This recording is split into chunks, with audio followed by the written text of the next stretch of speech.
Hello, everyone. Jim here with Fantasy for the Ages, the father of this father and son duo who come to you with fantasy, sci fi, and whatever other nerdiness we feel like getting into on a regular basis for this YouTube and podcast show. How you doing today? I'm doing great. This is late on a Friday evening, way later than I usually ever record. I'm here in the Discord in case anybody from our Discord wants to join me for this. I made a commitment to get an episode out here today so we can stay on schedule. This is episode 168. You know it's important to us to stay on schedule. But here in the Pacific time zone, it's after 11 p.m. And I got two more episodes to do with Zach tomorrow. I'm just having some fun because I did the work to get this episode ready and I'm bringing it out to you. So I hope you're doing great. I am doing fine. This rolls me into what am I drinking? That's part of what I'm doing fine, perhaps. Because let's see. Friday, first we started off with a vodka martini, dirty, the only way it should be, 3 olives. Then I moved on to a Vue Carré, the official drink of New Orleans or Louisiana. One of those. Look up a Vue Carré.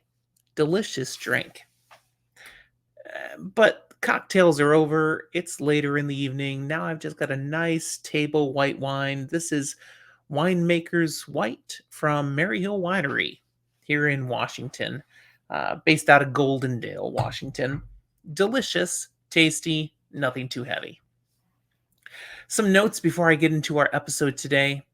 We passed 800 Twitter followers this week. Thank you, people hanging out with us and having a good time chatting and reacting about fantasy and sci fi content. Things about literature, things about other kinds of media, whatever you wanted to talk about, we are here for you on Twitter and Mastodon. But Twitter's where we're up over 800 now this week. We appreciate those of you who have joined recently, as well as those of you who have been with us for months or years. I want to give a special shout out to our 800th follower, Rachel Scottson. Thanks for choosing to join the crowd hanging out with us. We hope you have a good time following our Twitter feed. Speaking of spending time with us and our content, our YouTube channel continues to pick up subscribers, and we're very gratified and pleased about that. We're just putting this out there so you guys have some fun with us, and we have fun doing it. It's just cool to have people subscribing. So this week we picked up our 150th subscriber. Whoop whoop. And then, like within minutes, went back to 149 because somebody unsubscribed. Really? YouTube, you tease. But for all of you who are current subscribers, thank you for enjoying our content and hanging out with us. And remember, you early subscribers can always say you were here with us before we got all famous. When I do this with Zach, we like to share what we're reading at the moment. I don't usually do that when I'm recording alone, but I've got an exception today for this Just Jim episode because something I'm reading is so fantastic. I'm reading a new series, and I believe this is the author's first published work.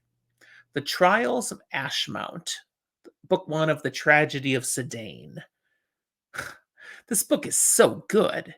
Honestly, I've been blown away at how much I've enjoyed this writing.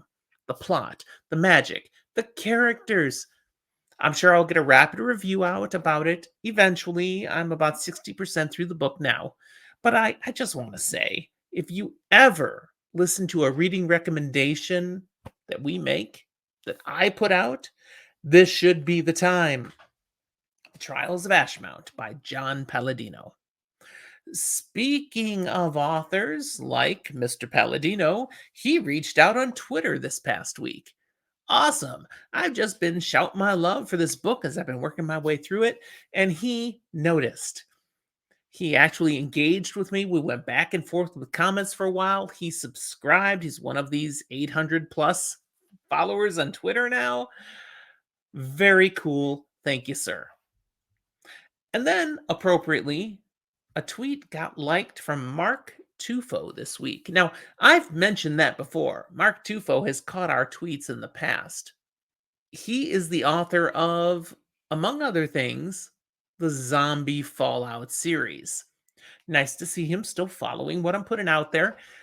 I will be talking more about the Zombie Fallout series as we move into this episode because, if you caught the title, I'm talking about zombie apocalypse literature recommendations today. So let's get into that. And a note, again, as usual on Fantasy for the Ages, this is a spoiler-free episode. We have some full spoiler things out there, but we totally let you know. This one, I'm not ruining anything for you. Let's begin now as we move into zombie apocalypse conversation, emphasizing that zombie apocalypse literature is only sort of about the zombies. Oh, authors can and do very different and many creative things with zombie creatures that they make up, and that often enriches the book. But ZA, cool way of saying zombie apocalypse, bear with me.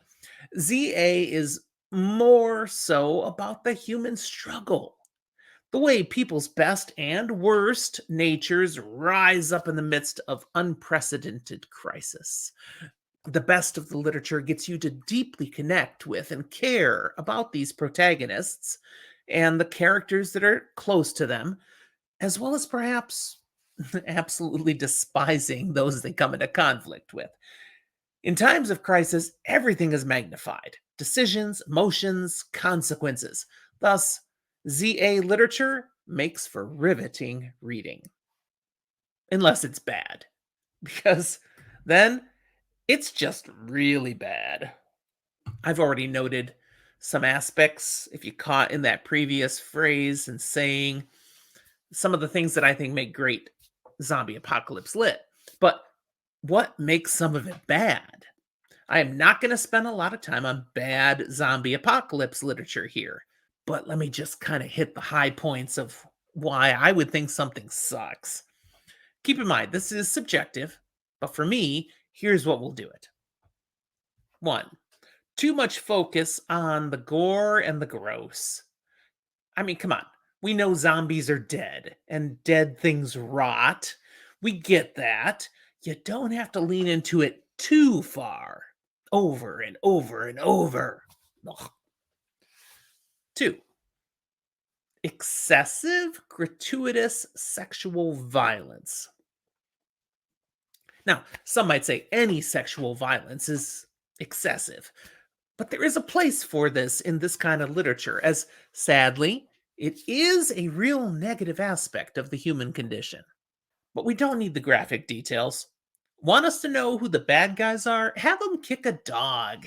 You don't always have to again and again have them engage in and enjoy wreaking sexual violence on their victims with all the explicit details. No, we don't need it.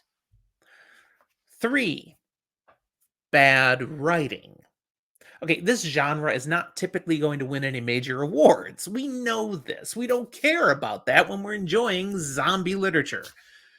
But it doesn't mean that we don't deserve some solid prose. Error-free, with a writing style that shows some freaking skill. Come on, bad writing turns me off pretty quickly. And the final thing I'll put forward is too many cliches. Most ZA readers know the common zombie tropes. I mean, we're fans already of this general genre. But if that's all we want, just those overused tropes, we can stick to our own fan fiction. No, we're looking for some fresh spins, people, new zombie developments, and some creative evil background plots that we haven't seen before. I know it might be hard to come up with these, but come on, surprise us. If you make us yawn, it's just lazy. And I'm going to try to put up a picture for each one of these as I recommend a particular series. There we go. The first one I want to recommend is Apocalypse Z by Manel Larino, Well, I know. I can't speak Spanish. I don't read many stories that have been translated into English, but I did for this. Apocalypse Z is a 3-book series that uses a blog format as the starting hook to experience how the world descends into the zombie apocalypse. It's written in Spanish. It's been translated, this trilogy, by Pamela Carmel, and man, what an excellent translation job, because you'd never know this was not originally written in English. It is so smoothly translated. The experience tells us, mostly in Europe, how it goes down for people in a number of different places in Europe as the zombie apocalypse descends. Now, being just a trilogy, this is an easy way, relatively, to ease into the tension and desperation of zombie apocalypse circumstances. And it doesn't go very far out there from reality. You can almost believe it, except for zombies. But a nice, easy way to ease into ZA Lit. Number 12, Zombie Road, David A. Simpson, author. This is a 7-book series that is quite the opposite of Apocalypse Z. It ends up going way out there into fantasy and science fiction. It also involves politics, religious fanaticism, cults, time travel, and truckers. Yep, you heard me. If you want to learn how trucks could be your friends during a zombie apocalypse, as well as how the long haul trucker profession might provide you with the skills you need to survive this, well, this series could be for you. And you shouldn't be surprised that there is some decent level of humor noted throughout this series. Number 11, LZR 1143, or maybe Laser 1143. This series by Brian James features 4 books and 2 novellas that are super fast reads. You get drawn in, and man, you don't want to put these books down. These lean more into the science fantasy side of things, and they try to take a more realistic look again on how a zombie apocalypse could happen. Primarily, I remember that I read this series kind of like a drug. I just sucked it down, and I did not want to stop until I was done. Then my 10th recommendation is the Wildfire Chronicles by K.R. Griffiths. These are 5 books, 1 novella, and they move again more strongly than the previous ones into the human struggle as the world goes to crap through a zombie apocalypse.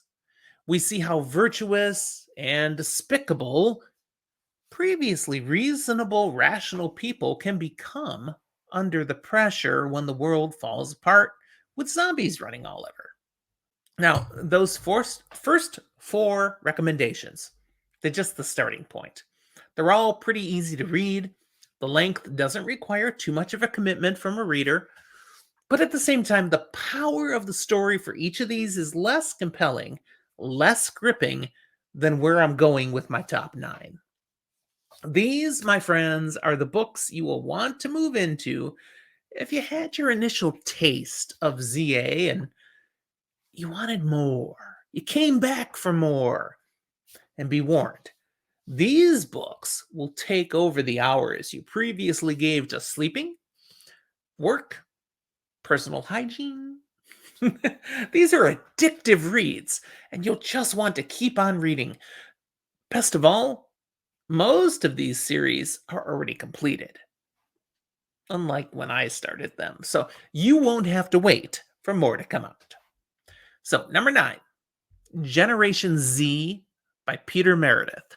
This is a 6-book series. Now, this one's a weird one. Unlike the other 8 I'm going to get to, this is a sequel to another series I'll be recommending shortly.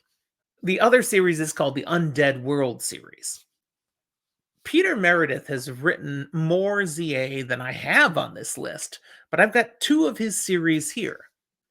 And in both of these series, there's a character that is his most incredible creation.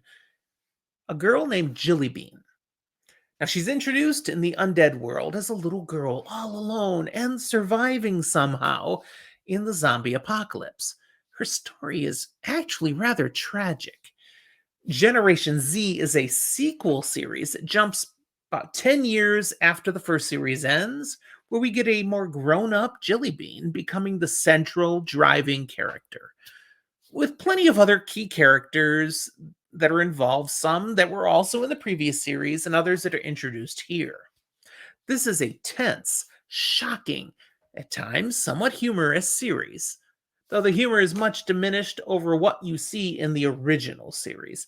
This is more gritty, more dark, and more devastating in some, wow, real ways. There is a lot to get the adrenaline pumping in Generation Z. Number 8, The Remaining by DJ Mollet. I'll spell that Molles. Mollet. Trust me, I looked it up. This series, The Remaining, is 6 books and 2 novellas, and then a sequel series that follows directly from it called the Lee Harden series. Okay, picture this. You work for the US government. You were special ops, retired. Now you train as an agent of the government to be mankind's last hope. Periodically, you go into your specially prepared, self sufficient bunker and wait for 30 days. No contact with the outside world, ready to investigate and bring humanity back from disaster at the end of that time. This is prep in case, nuclear war, whatever, something catastrophic has happened, and you're going to be the one that comes up ready to bring everyone back. And you do this 30-day drill periodically, and at the end of the drill, you get an all clear, drill is over message. But you never know when you go down if this is going to be the one time it's real. Unless you get that message, it's real. It's a perfect doomsday plan. This guy is ready, and there's bunkers like this all over the country. This is a U.S. plan to bring back not just human civilization, but U.S. democracy. In this series, we get to see the plan, however, actually needed, as we follow Captain Lee Harden and his experience as he does what he's trained to do, and then it all goes to crap when the zombie apocalypse strikes. Not what anyone had actually thought would happen when they were prepping this plan, but still, hey, let's work the plan. That's what Lee Harden says. Unfortunately, not everybody else sees it the same way. This series is a major adrenaline rush and a good read if you enjoy leaning into the military and special operators part of this genre. Best of all, again, you finish this, you can move on to the Lee Harden sequel, which is another 6 books, just continues the story. Now, I've only read the first 4 of those. The series finished in 2022, so the final 2 books, they're still in my TBR. I'll get to them this year. Number 7 is The Undead World by Peter Meredith. Now, I already referenced this series. This is where Jillybean gets her start, and it's an absolute prerequisite to Generation Z. The Undead World is a longer series. It has 10 books and 4 novellas. It will 100% suck you into the story. You have to know what's going to happen to these characters. You care about them. Some of these characters are the most unlikely protagonists to survive a ZA. Yet they have hearts of gold, and they seemingly are full of cowardice that just kind of falls away in the face of heroism that rises up in the heat of the moment.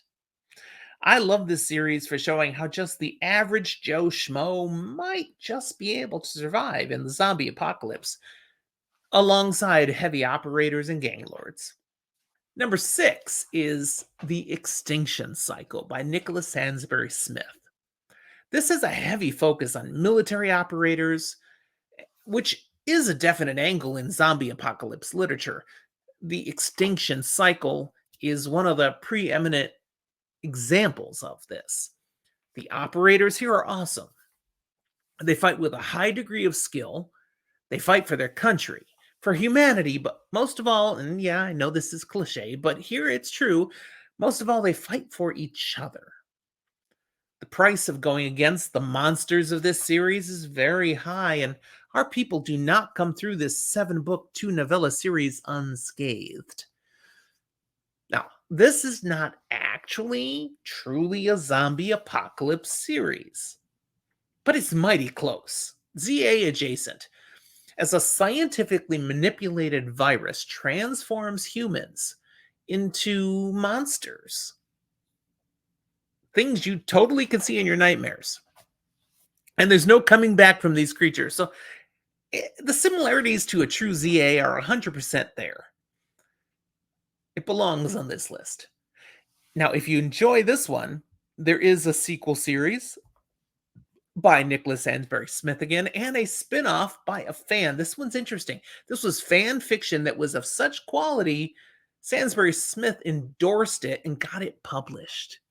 Both those series spin-off sequels are well worth reading. This brings me to my top 5 of ZA Rex. I will be interested to see if anybody reads all of my recommendations, but come on, we're getting to the top 5. These are the creme de la creme. So, number 5 is The Walking Dead, the 193-issue comic series written by Robert Kirkman and illustrated by multiple illustrators. It's amazing. And I feel much of the more recent popularity of the ZA literature has its roots here with the Walking Dead series. Of course, this series spawned an epic 11-season TV show that is now done. 11 seasons. Yeah, shows don't just run 11 seasons these days. This had a following. It's also now led to spin-off shows that are in production, soon to come out. But honestly, I really find the comics are way better than the TV show, and I loved the TV show. I watched all 11 seasons. You can find my quick take episode on the epic conclusion of the series. It's here on our YouTube channel. It's one of our quick take episodes. But for this series, Kirkman wrote a compelling story that heavily focuses on the human conflicts that rise from when people feel they need to do something to deal with the zombie issue. Zombies have taken over, it's horrible, and the humans react in tragic, heroic, devastating, and joyful ways. And this repeats again and again in different instances. And 193 wrong word, issues, I found the ending rather satisfying. I admit, right near the end, I was kind of like, what? What'd you just do? Okay. I get it. That works. All right. Top 4 now. Number 4 is the Zombie Fallout series by Mark Tufo. If you've been following us on Twitter, you've heard me talking plenty of late about this series, as I picked it up recently again after 2 years away from the series. So I'd read the first 15 books and a novella prior to starting this show, Fantasy for the Ages. Then I moved into catching up with so much of the fantasy and sci-fi literature that had come about in recent years that I'd missed. Well, this year, 2023, I returned to the Zombie Fallout series.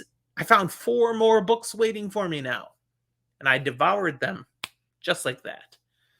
This is a series that definitely is all about the characters you meet and grow to enjoy, with a primary focus being on one Michael Talbot, Mike, and his family and friends. This series leans incredibly hard into the humor, with Mike's sarcasm and wisecracks rarely ever stopping.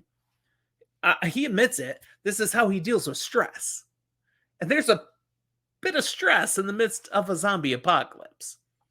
I give props to author Mark Tufo for a few things I totally love about this series. One, it's not just about zombies.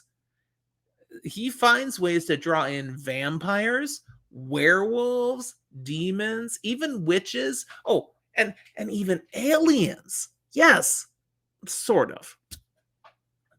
This even leads to a few spin-offs related series that all somehow include Mike Talbot. Sort of. Alternate timelines, parallel universes, but all connected in a way you have to read to understand.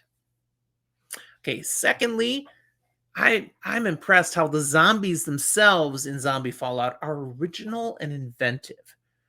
Both what causes the zombies originally, so this apocalypse happens, as well as the way they mutate over time. Very creative. I also appreciate that there are some fascinating and very entertaining bad guys in this series. It makes for some great reading. And finally, I'll say the character of BT, man, absolutely brilliant. I can't say more about BT without getting too spoilery for my taste, but if you read this series, when you come upon BT, you will get what I'm saying. Now, this series is 19 books and one novella long, but Mark Tufo's still writing this series. To get more out of the series beyond just the Zombie Fallout books, you need to read some of the related corollary series, like the 5-book Lichen Fallout series. Now, lycanthrope? Yeah, there's werewolves involved. And then there's a single book, Demon Fallout, ties right in.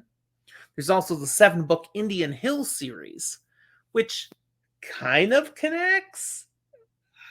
Again, I can't complain, but explain without going too spoilery, but Mike Talbot, a lot of his friends, they're in Indian Hill as well. To go through these corollaries, I recommend you read them kind of in publication order for where they fell in the flow of Zombie Fallout. Another related series that I have yet to read, but it's in my TBR, is the Book of Riley, a 5-book series that features the dogs of the Zombie Fallout series. Mike Talbot is a huge dog fan. He's got a dog. He ends up attracting more dogs. Dog lovers will find things to love in that core series, but this spin-off, 5 books, focused on the dogs, it's adorable. I haven't read it yet. I've read what it's about, and I'm like, oh yeah, I got to get more of that. So it's in the TBR again for 2023. Now, I know I've talked a lot about this series now, more than any of the others I've introduced so far, but I really find Zombie Fallout entertaining.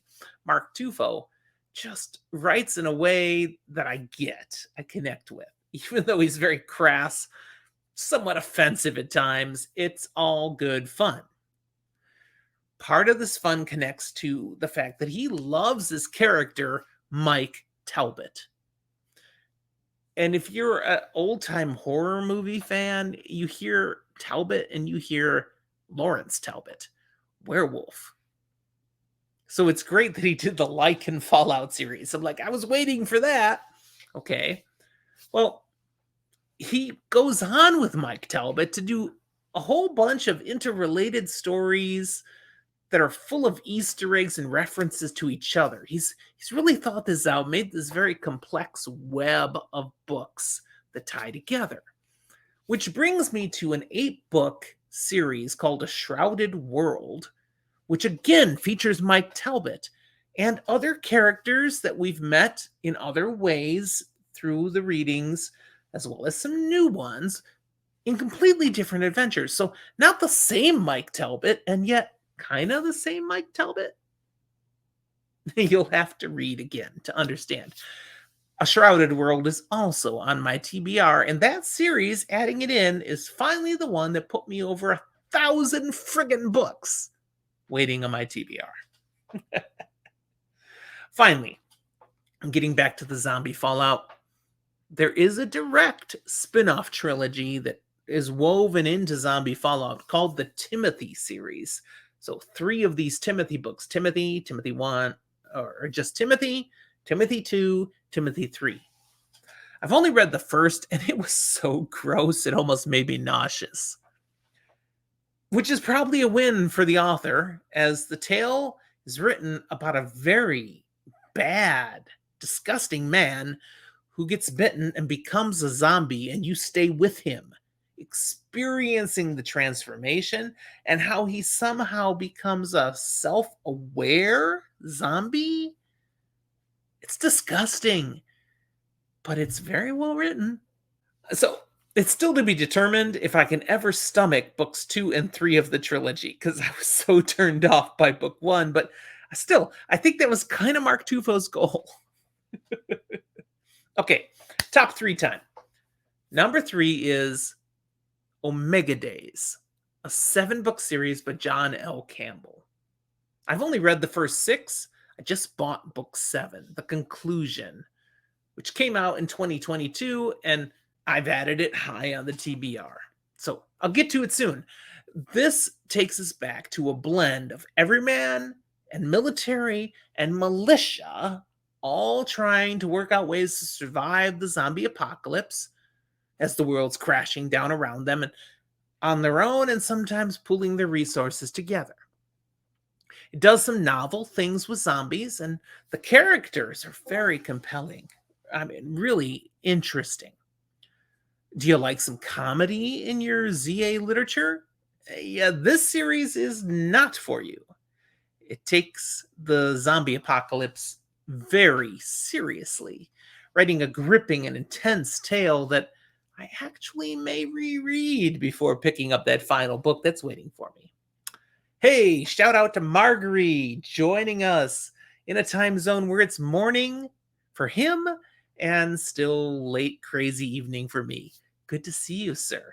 Glad you could be with us. Okay, final 2. My last 2 recommendations. So these have to be the best of the best, right? Well, I believe they are. Number 2 is a standalone novel that you've probably heard of. World War Z, an oral history of the zombie war by Max Brooks.